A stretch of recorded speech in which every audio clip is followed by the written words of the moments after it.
एक अनंत आकाश के बीच, जहां समय भी ठहर जाता है, जहां जन्म और मृत्यु केवल एक खेल बन जाते हैं, वहीं बैठा है एक अद्भुत प्राणी, एक कौआ।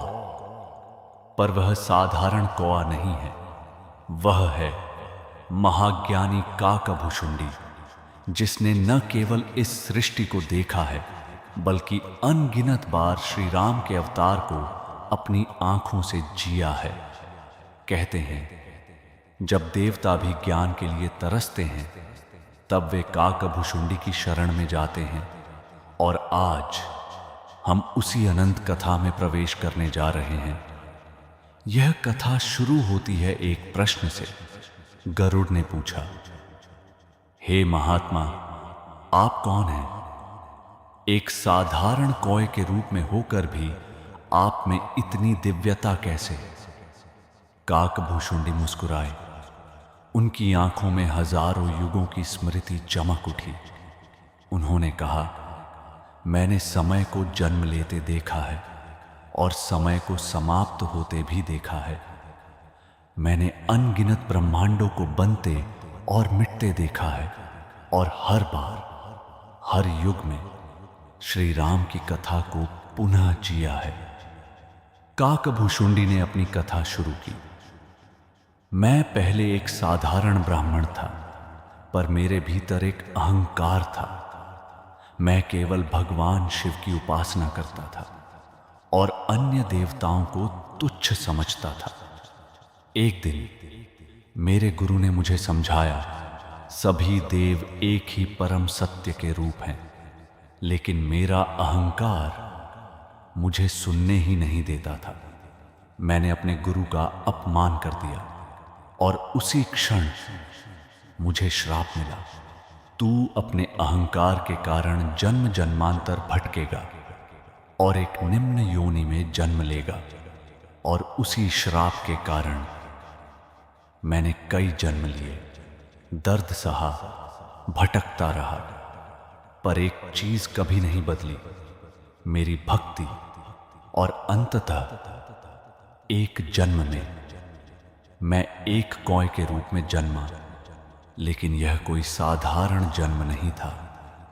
यह जन्म एक वरदान बन गया, क्योंकि इसी रूप में मुझे मिला अमर ज्ञान और श्री राम के दर्शन। काकभुशुंडी बोले, जब मैंने पहली बार श्री राम को देखा, तब मुझे समझ आया, यह केवल एक अवतार नहीं है, यह स्वयं सत्य है, यह स्वयं ब्रह्म है। उनकी आवाज गहरी हो गई। राम कथा सिर्फ एक कहानी नहीं है, यह एक अनुभव है जो हर युग में हर जीव के भीतर चलता है। गरुड़ मंत्रमुग्ध होकर सुन रहे थे। उन्होंने पूछा, हे महात्मा, क्या आपने वास्तव में श्री राम के सभी जीवन देखे हैं? काकभुशुंडी हंसे। केवल एक नहीं, अनगिनत बार। हर बार एक नई लीला, एक नया अनुभव। और फिर उन्होंने शुरू की श्री राम की अनंत कथा, एक ऐसी कथा जो समय से परे है, जो हर युग में दोहराई जाती है और जो आज भी हमारे भीतर जीवित है। समय का पहिया घूमता है, युग बदलते हैं, और जब अधर्म अपनी सीमा पार कर जाता है, तब जन्म होता है धर्म के रक्षक का। अयोध्या, एक ऐसा नगर जहां हर गली में सुख था, हर चेहरे पर शांति थी, पर उस शांति के पीछे एक गहरी पीड़ा छुपी थी।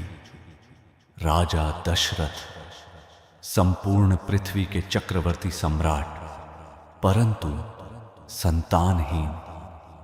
राजमहल में सब कुछ था, सिवाय उस किलकारी के जो एक पिता के हृदय को पूर्ण कर सके।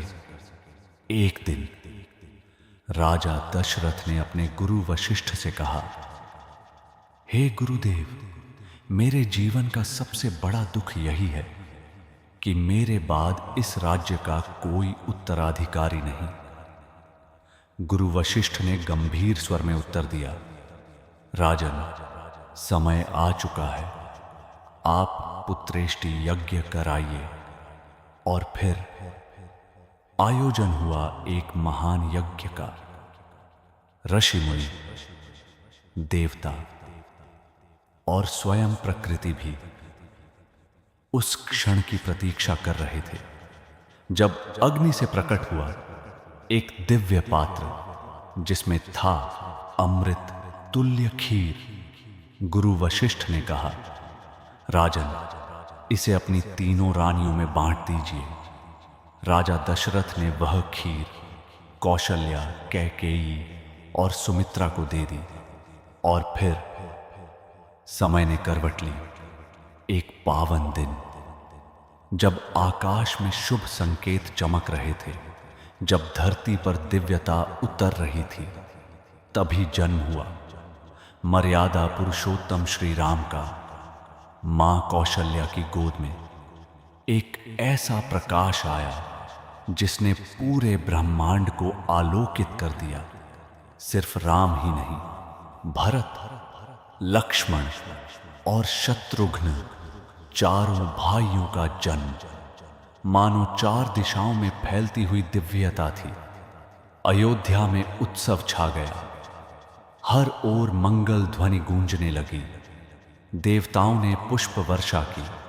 और उस दिन सिर्फ एक पुत्र का जन्म नहीं हुआ था, बल्कि धर्म ने स्वयं शरीर धारण किया था। समय बीतता गया। बालक राम बड़े होने लगे, पर वे सामान्य बालक नहीं थे। उनकी आंखों में करुणा थी, उनके स्वभाव में शांति थी। जब वे चलते तो लगता मानो स्वयं पृथ्वी उनका मार्ग प्रशस्त कर रही है। जब वे मुस्कुराते तो हर दुख जैसे समाप्त हो जाता। एक दिन बालक राम अपने भाइयों के साथ खेल रहे थे, पर उनका खेल भी सामान्य नहीं था। वे मिट्टी से शिवलिंग बनाते, पूजा करते और फिर मासूम हंसी में खो जाते। मां कौशल्या उन्हें देखती और सोचती, क्या यह सच में मेरा पुत्र है या कोई दिव्य शक्ति। लक्ष्मण हमेशा राम के साथ रहते, मानो उनकी आत्मा ही राम से जुड़ी हो। यदि राम कहीं जाते तो लक्ष्मण उनके बिना एक पल भी नहीं रहते। भरत का हृदय निर्मल और त्याग से भरा था, और शत्रुघ्न सदा अपने भाइयों के साथ खड़े रहते। चारों भाई सिर्फ एक परिवार नहीं थे, वे थे चार आदर्श। काकभुशुंडी बोले, जब मैं यह सब देख रहा था तब मुझे एहसास हुआ, यह केवल एक राजा के पुत्र नहीं है, यह स्वयं ब्रह्म का खेल है। राम की हर लीला एक शिक्षा है, उनका हर कदम एक मार्गदर्शन है। और फिर एक दिन अयोध्या के द्वार पर आया एक महान ऋषि, जिनके आने से राम की लीला एक नए मोड़ पर पहुंचने वाली थी। काकभुशुंडी की आवाज धीमी हो गई। वह थे विश्वामित्र, और उनके साथ शुरू होने वाली थी राम की पहली परीक्षा। अयोध्या, जहां सब कुछ शांत था, जहां हर दिन आनंद में बीतता था, लेकिन कभी कभी शांति से पहले एक तूफान आता है। राजसभा सजी हुई थी। राजा दशरथ अपने सिंहासन पर विराजमान थे। तभी महल के द्वार पर प्रकट हुए एक तेजस्वी ऋषि। उनकी आंखों में अग्नि थी, उनके मुख पर तपस्या का तेज। वह थे महर्षि विश्वामित्र। पूरा दरबार उनके सम्मान में खड़ा हो गया।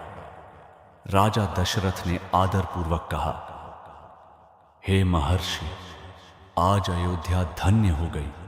आपकी सेवा में मैं क्या कर सकता हूं? विश्वामित्र ने गंभीर स्वर में कहा, राजन, मैं एक यज्ञ कर रहा हूं, लेकिन राक्षस हर बार उसे नष्ट कर देते हैं। मुझे आपकी सहायता चाहिए। दशरथ ने तुरंत कहा, मेरी सेना तैयार है, मैं स्वयं युद्ध करूंगा।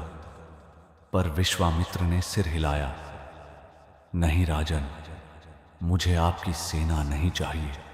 मुझे चाहिए आपके पुत्र राम। यह सुनते ही दशरथ का हृदय कांप उठा। राम? वे तो अभी बालक हैं, वे कैसे राक्षसों का सामना करेंगे? विश्वामित्र की आवाज और गहरी हो गई, राजन, आप नहीं जानते राम कौन है। राजा दशरथ असमंजस में पड़ गए। तभी गुरु वशिष्ठ आगे आए। उन्होंने शांत स्वर में कहा, राजन, यह कोई साधारण आग्रह नहीं है। विश्वामित्र स्वयं आए हैं, तो यह समय का संकेत है। दशरथ ने भारी मन से राम को बुलवाया। राम शांत, स्थिर और तेजस्वी वे सभा में आए और बिना किसी प्रश्न के बोले, पिताजी, आपकी आज्ञा मेरे लिए सर्वस्व है। लक्ष्मण भी तुरंत आगे आए। जहां राम जाएंगे, मैं भी वहीं जाऊंगा। और इसी क्षण शुरू हुआ राम का पहला वनगमन। अयोध्या की सीमा पार करते ही दुनिया बदल गई। महलों की जगह घने जंगल, शांति की जगह अंधकार और भय। विश्वामित्र आगे आगे चल रहे थे, राम और लक्ष्मण उनके पीछे। रास्ते में विश्वामित्र ने राम को कई दिव्य अस्त्र शस्त्र प्रदान किए। यह ज्ञान तुम्हारे भीतर पहले से है, मैं सिर्फ उसे जगा रहा हूं। राम ने विनम्रता से सब स्वीकार किया। कुछ दूर चलने के बाद जंगल और भी भयावह हो गया। पेड़ों के बीच अजीब सी आवाजें गूंजने लगीं। विश्वामित्र रुके। उन्होंने कहा, राम, यहीं रहती है ताड़का, एक भयानक राक्षसी जिसका आतंक पूरे वन में फैला हुआ है। अचानक धरती कांप उठी, हवा भारी हो गई और फिर अंधकार को चीरते हुए प्रकट हुई ताड़का। उसका विशाल शरीर, आंखों में आग और आवाज में भय। लक्ष्मण ने धनुष उठा लिया, पर राम शांत खड़े रहे। राम ने पूछा, गुरुदेव, क्या एक स्त्री का वध उचित है? विश्वामित्र ने कठोर स्वर में कहा, धर्म केवल रूप नहीं देखता। जब कोई अधर्म बन जाता है तो उसका अंत ही धर्म है। राम ने धीरे से अपना धनुष उठाया और फिर एक क्षण, जब पूरा ब्रह्मांड जैसे ठहर गया, राम ने बाण छोड़ा।